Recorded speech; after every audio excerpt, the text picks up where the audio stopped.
кои мотори на BMW са по-надежни и кои са по-хубави? N серия моторите, масивните дизелите или M серия, това е първата разлика, да го уточним, че единият мотор разполага с задна верига и с повече консумативи. Това е N серията, където масивно почва да се произвежда при първата серия. Единичките, които излизат, E90-ките, при E60-ките, E60-ките ги има фейсовите модели, само че при X3-ките ги има пак при фейсовите модели. Това има общата разлика на двата мотора. Кой мотор е по-надежден, кой мотор е по-хубав, кой мотор е по-читав. Първото, което тук трябва да направим едно допълнение. За какво искаме нашия мотор или нашия автомобил, за каква цел ще се използва нашия автомобил. Както виждате, ние тук в момента на едно център имахме най-92, където му сменяхме веригите заради развалено ГНП, разкачихме мотора, свалихме ГНП-то. Тук имаме пак същата работа, ГНП-то е тотално прецакано. ГНП-то са изпратени на рециклаж, където ни се обадиха, че чуждите са тотално блокирали и ГНП-то е много зле стояние и ремонтът излизаше много скъп. Направихме друга алтернатива, вземахме един комплект втора употреба, където пак ще мине от рециклаж, да се рециклират и така да се качат на автомобила. Сега искам да говорим за общата разлика между двата мотора и кой мотор от двата варианта е по-надежден. Сега, както казах и по-рано, първо трябва да уточним за какво искаме нашия автомобил. Значи, ако ще го използваме за силов тунинг, ще го подсилим мотора и ще се раздава яката газ, тогава избираме M серия моторите на BMW, защото материала и самата отливка е доста по-стабилна и читава. И издържат на доста повече коне, при което веригата пак е консуматив. Всичко, което излиза след тройка дизел 184 коня, която се слага при X5-ците, старите 46 моделите, на всичките веригите са консуматив. И ако ще използваме за силов тунинг, за драг състезания или други евредики, така да се влияем, избираме M серия мотори. Но сега под въпрос идваме на темата. Дали ще караме нашия автомобил за кеф и удобство? Аз винаги бих предпочел N серия моторите на BMW. Защо? Да, вярно е, веригата е задно разположена, консумативите са повече от към маслена помпа, основни лагери, биелни лагери. Всичко това е консуматив, който трябва да се смени при този мотор.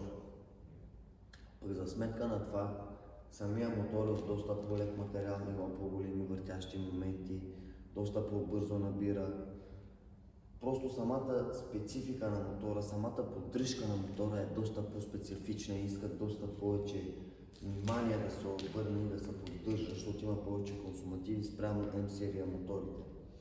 Но пък в общ ред наистина, ако си я караме колата за семейна или за нашия си кеф, нали, няма да го бием от каране, т.е. от въртене на гуми, драг, състезания, силови туници.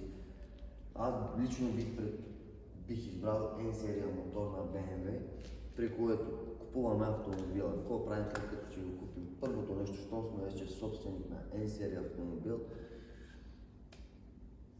масла, филтри, вериги, основни, биелни лагери, всичкото се проверява, маслени помпи, всичкото се проверява, всичкото се сменя. Обслужваме си мотора както се пореда, с всички негови консумативи. И почваме да му се наслаждаваме. Какво получаваме в връзка с N серия моторите на BMW? Първото, което е N серия моторите на BMW, даже 20-та N серия мотор на BMW има доста по-хубав въртеж от тройка дизел M серия. Това говорим за стокови двигатели, без силови туници, без чипове, без даунпайпове, без кулери, без нищо. Това говорим за сток версия. Ако си спомняте от предишните клипчета, имахме една F10, където му сменяхме веригите, даже е премерено. В старт F10 беше доста по-стабилна и икономично от 535 E60 Космоса, където се води 272 коня. първата генерация на 3.5. Защо F10-ката вареше повече и беше почти от към равна, където единият мотор е с 184 коня, другия мотор си е 272 коня. Самата лекота на мотора, самия материал, дето се използва в мотора, самата отливка на мотора, да кажем, един вид, самия мотор е олекотен фабрично и е направено доста по-леко спрямо М-серия моторите. Много често получавам изрази от сорта последователи и клиенти, като видят N-серия мотори, всеки го е страх, че мотора е чуплив, че за нищо не става, че са пълни боклуци, където тотално не се премирява с това, което твърдят. До сега сме обслужвали много N-серия мотори и съм притежавал BMW-та с N-серия мотори, където съм ги обслужвал винаги на време. Вериги, маслена помпа, биелни, основни лагери, вихрови клапи, AGR системи, всичко се е правило на време, без компромиси и никога не съм имал проблеми с мотора на автомобила. Къде се допуска голямата грешка? Нашите хора масивно правят следната грешка. На E92-ката, където добре, на тая E90-ката веригите си бяха още фабричните. Зъбните колелета бяха бая износени, са наострили. Пък при 92-ката веригата беше сменена, но беше сменена частично. И това какво означава? Като сменим частично една верига, ние по-добре да не го сменяме. Защото плащаме същия труд, спестяваме някой друг лев от частите и накрая не сме свършили никакъв ремонт по нашия автомобил. Какво се допуска масивно? Сменят се само веригите, плъзгачите си остават оригиналните, обтегачите понякога са сменяни с автомаркет, където винаги съм си го казвал. По-добре ново автомаркет, отколкото старо, оригинално на 300 000 км. Поне това е моята гледна точка, където си го казвам на всеки един мой клиент и си държа на думата, че предпочитам оригинален автомаркет, отколкото заводското на 300 000 км. Или пък 200 000 км. Заради това, щом притежаваме такъв автомобил, това е първото нещо, което трябва да обърнем внимание и да го обслужим. Второто нещо, като притежаваме такъв автомобил, тя са новите мотори с Long Life масла, обръщаме внимание на маслата. И ако тръгваме на дълъг път, масивната грешка, примерно, всеки като тръгва на по-дълга екскурзия, трябва да има литър масло в багажника от това, което е доляло вътре в мотора през смяна. Поради следната причина. Ако не светна маслото, лампата за маслото, че нивото е ниско, почваме да доливаме от разни бензиностанции. При всяко едно долято масло, при всеки един литър, където се разминава с маслото на двигателя, самия мотор почва да се износва доста повече и то много пътища повече. И в крайна сметка, какво се получава, ние сами си трошим моторите. На никой няма да му коства, примерно, този мотор, N42, побира 5,2 литра масло вътре с масления филтър. На никой няма да му коства, примерно, да вземе 6 литра от това масло или 7 литра и този остатък от литър и 800 да си го сложи някъде в багажника и да му се намеря за всеки един случай вътре в багажника. Примерно, ако се наложи, да речем, доливане на масло или такива неща, да си има под ръка масло, където е налято в картера, със същата спецификация, със същата гъстота, а не да наливаме от разни бензиностанции. До тук сме наясни с N47 моторите или N57 моторите, новите поколения. Идваме на другото. Обслужването при N и M серия моторите. Има ли някаква масивна разлика? Масивната разлика идва от следното. Лично моя гледна точка, аз не виждам някаква разлика между двата мотора ако сменяме вериги, да кажем. На тази кола и на другата кола аз трябва да отворя картера, за да мога да сменя веригата на маслената помпа. За да отворя катера имам два варианта, или да разкача мотора, или да сваля моста, за да се свърши кадърна работа. Има друг вариант, да накарам моста да виси, примерно. Да развия болтовете, максимално да виси.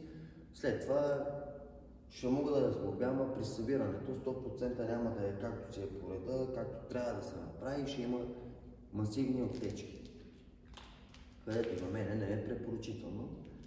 И какво следва в следващия вариант, където бих направил аз и бих процедирал в такъв случай. Това е следното. Притежаваме такъв автомобил. М или М. Разкачам моста, трябва да накарам мотора да виси. Има една стойка, където се закрепва мотора. Аз вече, щом съм разкачил моста и съм накарал мотора да виси на една пречна греда отгоре, дали ще я пусна на масата, защото автомата се държи, има 3 болта на кардана, едно жило от селектора и 4 болта на стойка. Дали ще я пусна на маса, дали ще се мъча докато е монтирана под колата, това вече е относителен въпрос, на кой както си му харесва. Но в един вид се извършва същия. Разкача се моста и аз винаги предпочитам да разкача мотора на масата, за да ми е доста по-улеснено на мен. Това е масивната гадотия. В цената на комплекта на веригите разликата е 150 лева между двата комплекта на N и M серия моторите. И това е, че при M серия моторите веригите са с 150 лева по-евтини, но за сметка на това не ви дават в комплекта киче за коляновия вал, зъбни колелета и където като си ги вземем като отделни консумативи, разликата остава, даже на M серия мотора веригата възлиза доста по-скъпа. Като кажа доста по-скъпа, това са 30-40 лева. Като вземем чисто на зъбни колелета. До тук сме наясно, че смяната на веригите и при двата мотора излизат едни и същи. Биелни и основни лагери. При единия мотор е консуматив, при другия не се дава като консуматив. До момента съм отварял над 150-200 N серия мотори, където от тях само на два мотора сме сменявали биелни лагери, защото моторите бяха обслужвани с закъснения, не бяха обслужвани на време и поради тая причина имаше износвани в биелните лагери на начална степен и си ги сменихме с стандартни без ремонт на коляновия вал.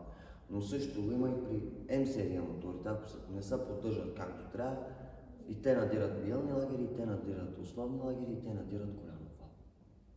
Значи биелните и основните лагери в един вариант за мен си идват като консуматив, който ако се поддържа винаги на време, нищо няма да му стане и в двата мотора. Друго нещо, което е разликата или пък в масивната поддръжка, при M серия моторите ви е много ясно, че EGR системата е малко по-различна. Вихровите клапи са вакуумни, а не електрически, а тук са с електрически вихрови клапи. И съответно, ако изолираме вихровите клапи, при M серия моторите няма проблеми, затапаме вакуума, оставяме го софтуерно, нямаме гагове, а при N серия моторите, където са много големи, колата влиза в аварийни режими заради електрониката на вихровите клапи. Това е единствената разлика за мен между двата мотора. Всичко друго, примерно в ред на истина, термостат. И при двата автомобила е консуматив, който се сменя. Водна помпа, рециклажни рами, климатичен компресор, ролки, обтегачи, паразитни ролки, демпферна шайба. Всичкото е едно към едно. И накрая, като направим една обща сметка с N серия моторите, поне имате по-нисък разход и по-хубав вървеж спрямо M серия мотори.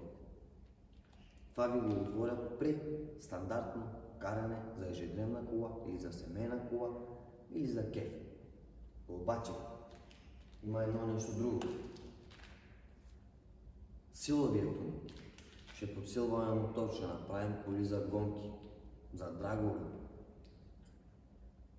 за авторитет, да кажем. Тогава отиваме на М серия моторите. Там самия материал, самата отливка на мотора е доста по-здрава и заради това повечето случаи, примерно отивате на майстора да се консултирате, ще си купите BMW и той ви казва купете М серия. Бате, добре, М серия, М57 мотор. Ама защо? Каква е причината? Примерно аз. И всеки от вас знае нашето работното комби, който е с М57 мотора подсилен. Да, ама тази кола и платформа дърпа, където качваме супер тежки коли отгоре. И за драти я ползваме, и за глезотики я ползваме. Абе, за какво се сетите? Тази кола се убива от каране. Тотално се убива от каране.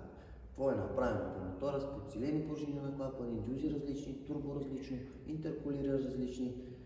Само да изкараме повече коне, да се стремим на максималното. Но тая кола се кара за кеф, не за гонки, не за нищо. Що да не си избера М серия мотор? Хем по-икономична, хем доста по-леко темп, по-голям въртящ момент, по-хубав старт, по-добре набира. Аз с тая кола няма да се моря. Там е главната разлика между М и N серия моторите. Трябва първо да ви е много наясно за какво искате този, за какво се използва вашия автомобил. За кеф и комфорт или за драг и състезание. Всичко друго е просто една измишльотина, поне моя гледна точка. Притежавате E60, 3.5 или тройка. Отивате на майстор, а както си го спомняте, имахме една 90-ка с М серия мотора, предната верига, тройка дизела, 197 коня с скъсана верига. Нали, повечето се мислят, че на М серия моторите веригите не са сменени. Не, напротив, сменят се. Всичко, което е след 184-та, веригите са консумативни. И те не масивно, така, ако мога да покажа и при двата мотора, не масивно долните вериги, а горните са прекалено тънки. И проблема главно започва от горната верига, където отива от помпата за високо налягане към разпределителните валове. В 99% от скъсани вериги са къса горната верига. И при двата мотора, и N и M мотора на BMW. Сега е 90-ка, където имахме скъсана верига. Самата разлика вече откъде идва, че единият мотор е, тъй като ново поколение, ако скъсаме верига, частите са по-скъпи, примерно разпределителни валове, коранова, в повечето случаи не се продават като отделен консуматив, трябва да купите или цял блок, или цял оборудван двигател и да си обслужите новия двигател. А при М серия моторите, части и консумативи се намират. Това е една друга истина за разликата между двата мотора. Другото нещо, което е, пак ви го казвам, N серия моторите имат центровка на помпата за високо налягане, тъй като веригата е отзаде. Помпата за високо налягане се наглася, когато една десета буталото е преди горна мъртва точка. Зацепваме помпата за високо налягане, след това зацепваме центровката на мотора. И в самия комплект имаме два инструмента. Единият зацепва ГНП-то, другия зацепва центровката на мотора, на който трябва да обърнем внимание. И тези автомобили, които са след 2012 година, в началото на 2013, зацепването на помпата за високо налягане пак се променя. В единия вариант е да стане точно пред блока, помпата за инструмента за зацепване на помпата се закрепва от дясната страна, а след 2013 от лявата страна на блока. Освен това, искам да покажа, тъй като сме почнали с N серия моторите на BMW, имаме една цилиндрова глава, която е свалена от M серия двигател на BMW.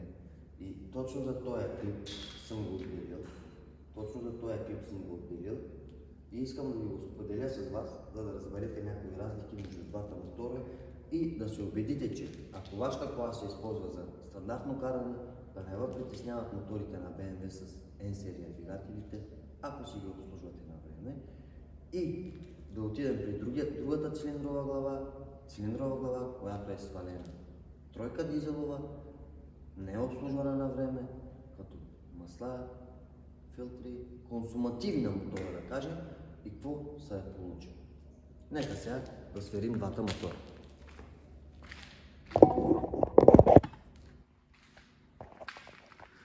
Ето нашия двигател, N серията. Тя сега малко отгоре може да има прахоляк, където са мие, докато чакаме помпата за високо налягане. Тая част на автомобила не е промита. Както виждате, масивно от течки няма. От тук вече гарнитура, капак, клапан и леко е протекло. Това все пак е кола 2008 година, 14 годишна и едва ли е сменена някога. Тя си личи откъде е наляла. Тия гарнитури се сменят, ще се промие мотора. Освен това, вихровите клапи са в много зле положение, грензата ще се почистят, ще се направят хубавичко, нагара се почисти, вихровите клапи ще се изолират. Но, главно от течки, от двигателния отсек, от течки на масла няма. Това означава, че каквото и да е било, мотора си е била обслужвана. Турбото само изпратихме го за рециклиране, имаше много голям луфт заради запушен DPF. Както го виждате, сверили сме лагерите на тази кола, в доста добро състояние са, нямат износвания или нещо плашещо, обаче сега отиваме при цилиндровата глава на N серия мотора. Малко пак сме разхвърлени, че под подемника имахме бая дупки, с нощи малко се заиграхме. Сега дошли сме. Тая глава ще го хвърляме за буклука, както и да е. Просто съм го отделил, за да мога да ви го покажа. Виждате разпределителния вал.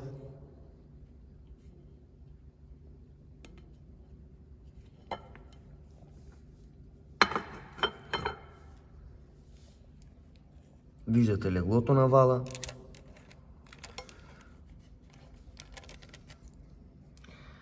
Виждате кобилицата на вала. Това е смукателния вал. Сега отиваме на спускателния.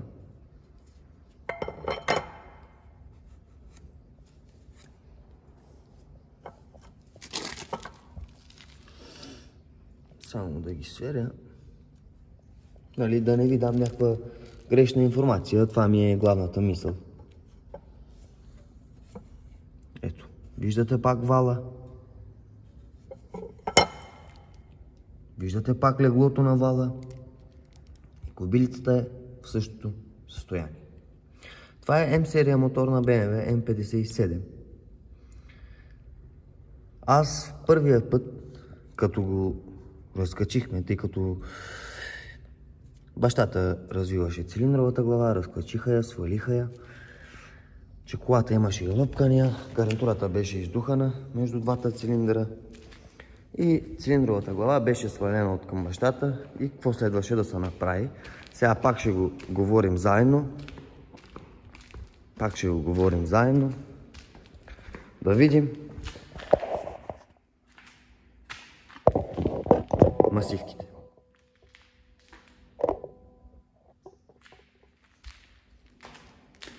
Цилиндровата глава беше свалена от бащата. Като дойдох, първото нещо, което си помислих, че тази цилиндрова глава е преди е отваряна и местата на петите са объркани. При което след справка установих, че не. Главата преди не е отваряна. Петите са си оригинални, не са разменени местата, не са объркани посоките, не са объркани местата. Просто мотора не е обслужван на време и е дошло на тази ситуация. Звъннахме на нашия човек, никой не дава отговорност за такава цилиндрова глава, дали ще стане надежна, защото няма как да се преправи тая дръскотина. Съответно взехме нова цилиндрова глава, два нови вала. В момента му се сменят, припасват са клапани, прави се обслужване на цилиндровата глава. И живот и здраве, от утре почваме да качваме новата цилиндрова глава на нашия автомобил. Това са неща, където в повечето случаи наши хора допускат. Защо? Защото причината е това, че не обръщаме внимание на обслужване. Надявам се клипа и това, което видяхте при M и M серия моторите на BMW, че и двата мотора искат обслужване. Просто единият мотор е по-специфичен и не издържа на много коне, нютони и такива неща. А се използва за стандартно каране, за кеф, да кажем, за удобство. А другия мотор, ако си го подсилите и налеете малко повече от пари, може да достигнете доста по-високи коне от заводски. И поради тая причина, ако някой ви каже, не докосвайте N серия моторите на BMW, докосвайте ги, купете си, но ги обслужвайте. И преди покупката бъдете сигурни, че вашия автомобил няма да се използва за драг, състезания, въртене на гуми или тормоз към двигателя. Надявам се клипа да ви е полезен и вече да знаете разликата между двата мотора и да може да си направите преценка при покупка на автомобил. Дали да се плащате от N серия моторите и на кое трябва да обърнете внимание, или просто, че някой ви е казал да си купите M серия, защото са безсмъртни, да си купувате M серия мотор, да му оставите всичкото, да не го обслужвате и накрая да изтърсите цилиндрова глава. Или пък блок, или пък коляно. Така че, мерси много за отделеното време, бъдете живи и здрави и ще се видим в следващите клипчета. От доста време не може да качваме клипчета, за което се извинявам прекалено много. Ама ти като е летен сезон, гледаме да наваксваме работите и се бавим много.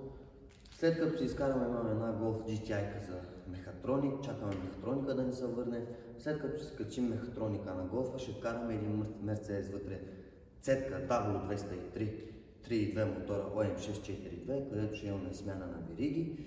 Там ще ви направим малко по-подробно клипче, защото за Mercedes, особено за веригите на Mercedes, до сега не сме качвали клипчета и искам да видите при Mercedes как стоят нещата за смяна на вериги. И там имаме счупена турбина, където е рециклирана 3 пътя и на всеки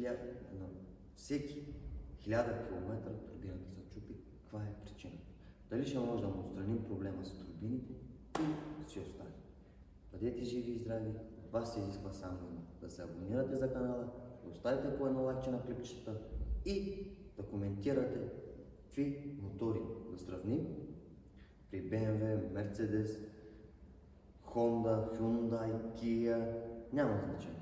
Вие казвате, ние го изпълняваме. Мерси много, чао за сега и приятен уикенд.